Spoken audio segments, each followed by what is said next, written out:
Gets you thinking. Has anyone done a run with one of these? So yeah, I was never a gamer that looked for a challenge or competition. I didn't grow up practicing my skills in Melee to conquer 1v1 matches on Final Destination, nor did I memorize strategy on 2D platformers like Cuphead. And I definitely did not finesse my no-scope skills on Rust in Modern Warfare 2. Instead, I would often opt out and play a game I played a million times, like Assassin's Creed 2 or Paper Mario. That was until I wanted to branch out when I got my Alienware laptop. I got a Steam account, and I quickly looked at all the genres that were at my fingertips. Of course, I went to the most popular choices at the time, which, back in 2016, saw Dark Souls 3. Remembered that my roommate absolutely loved playing it and thought, you know what, why not? I'll spend my grocery allowance on this instead. I downloaded it, hit play, and... Oh, that's bad. Yeah, so my laptop couldn't play Dark Souls 3, which at the time was on the next generation of consoles. Didn't matter how low the settings were, 10 or 12 frames was all I could muster out of the thing, and unfortunately, made the game quite unplayable. So I forgot about it. Fast forward to 2018, Dark Souls Remaster comes out on PC and the Switch. I didn't have a PC, but guess what? I had a Switch. So I played through Dark Souls on my Switch, loved it, played Dark Souls 2 without the DLC on Xbox 360. I don't know why I keep finding this in the trash can. I will give another shot someday. And all the while, Dark Souls 3 sat on my Steam library collecting dust. Well, not anymore. In Dark Souls 3, we return back to the mystical kingdom of Lothric. The Age of Fire is once again at the brink of ending, and so to extend the Age of Fire, the Lords of Cinder are called to meet at the Firelink Shrine, where it is their duty to link the first flame and save the entire world. Well, that's how it's supposed to work. Apart from good boy Ludlith the Exiled, none of the other Lords of Cinder show up. Turns out they already linked the fire once before, and I think they really hated it, so they said no thanks. So this is where we, the player, comes in. Since none of the Lords of Cinder show up for work, we get a call from the manager at the Firelink Shrine waking us up from our graves to come into work on a Saturday.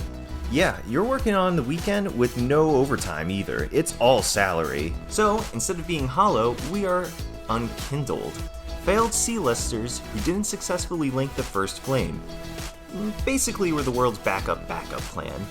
Anyway, seeing what I was in for, I had to kill Aldrich, the crazy god-eater with a Colt, Yorm the giant, title's kinda self-explanatory here, Farron's Undead Legion, basically the Undead 300, and Prince Lothric, the trust fund brat who didn't do his one goddamn job. Seeing how I only had 1 month to do everything, I was feeling a little overwhelmed. Luckily, I didn't have to play this game alone, thanks to the aid and guidance of my friend Matt, aka Pee Pee Poo Poo. Oh wow, really? They censor that? So, instead of all my early encounters looking like this,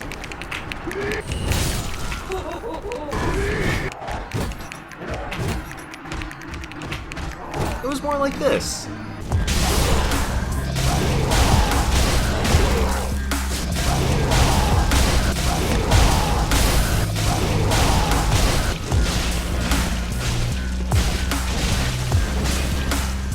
We blasted through the beginning areas, and I quickly, and I say this with quotes, got back into the Dark Souls combat groove. No longer did I cower behind a shield during a flurry of strikes.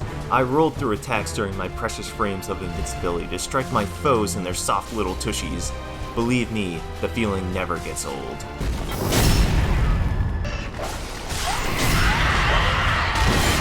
But before I get too ahead of myself, I'll quickly run through the basics. The Firelink Shrine is the main hub where you interact with. You talk with NPCs to either boost your level, improve your gear, your magical abilities, or where you can buy gear or items. And of course, the only way you can do all this is to collect as many souls as you can. If you die, you lose all the souls you collected, and the only way you can reclaim these souls is if you return to that exact spot to reclaim them without dying. Does it suck when you lose those souls? Oh, absolutely. So that's why as soon as you find that next bonfire, you go right back to level up or improve your weapon. Now, depending on the build of your character, you're going to want to improve the most applicable skills for that build. As a knight, I mostly focused on 4 skills: Vigor, Endurance, Strength, and Dexterity. A little further down the line, I learned pyromancy, so that also included improving my faith and intelligence. Then, depending on the weapon you wind up deciding works best for your playstyle, you're going to want to focus on the attribute requirement and its bonus. The attribute requirement is pretty self-explanatory. The requirements are broken down into strength, dexterity, faith, and intelligence. So, without meeting these minimum requirements, you won't be able to use your weapon effectively, and essentially, you're just holding a decorative piece of furniture. However, there is the exception to be able to use a weapon effectively using both hands, but at the expense of not using a shield. Then, the bonus attribute is a little more vague. From what I understood, the ranking starts out at the lowest, which is E, and goes up to the highest rank, S. The higher the rank, the more effective the bonus is for leveling up that attribute skill. For example, if the strength bonus was a level C and the dexterity level was S, you want to sink more souls into your dex skill to use that weapon more effectively. Now, once I understood the basics of the game and got in some good practice with pee-pee-poo-poo, Dark Souls 3 was mine to explore and enjoy.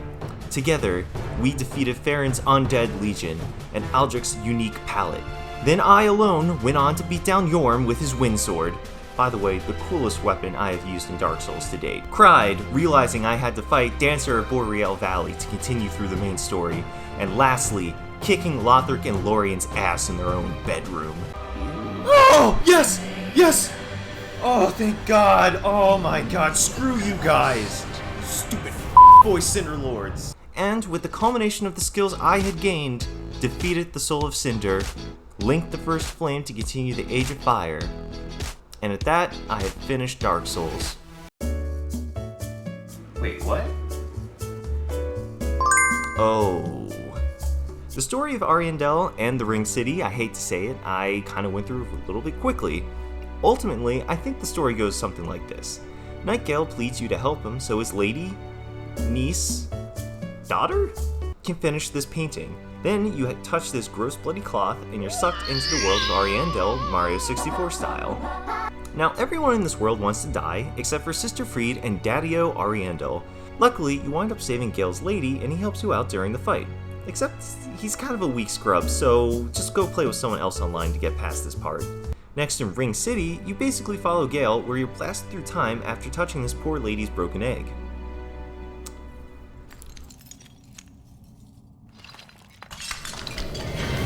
Oh my God.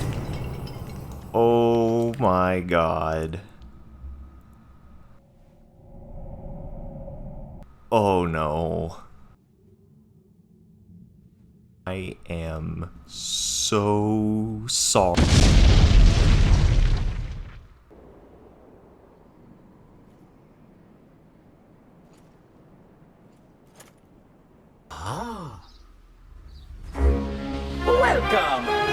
Welcome, new galaxy!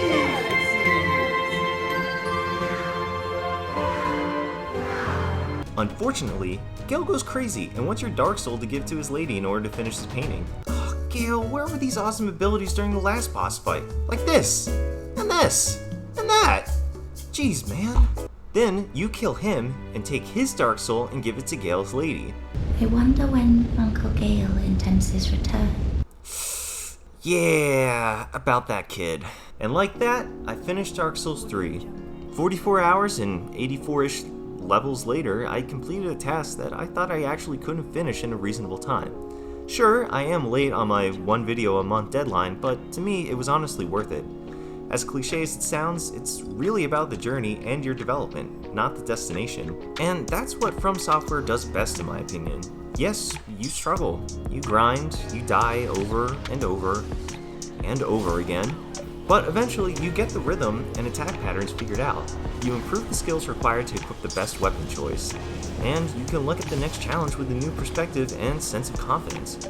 By the time I reached Slave Knight Gale, it took me only one try to defeat him. All the while, I thoroughly enjoyed the whole spectacle facing off against him. I actually wished I hadn't summoned a phantom to help me. I found the fight was too easy to play at that point. The good thing is, that was the only bitter taste I had in my mouth since I knew it was the end of the game.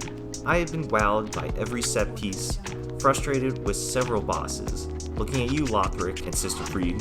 And the best part is, I can go back and play this game at my own pace in Journey 2. Thanks again to everyone who stuck around to the end of the video. Stay tuned for the next one this September. Remember to like, subscribe, and comment. Hit that notification bell for updated content and let me know what you think I should review next. Okay, thanks. Bye!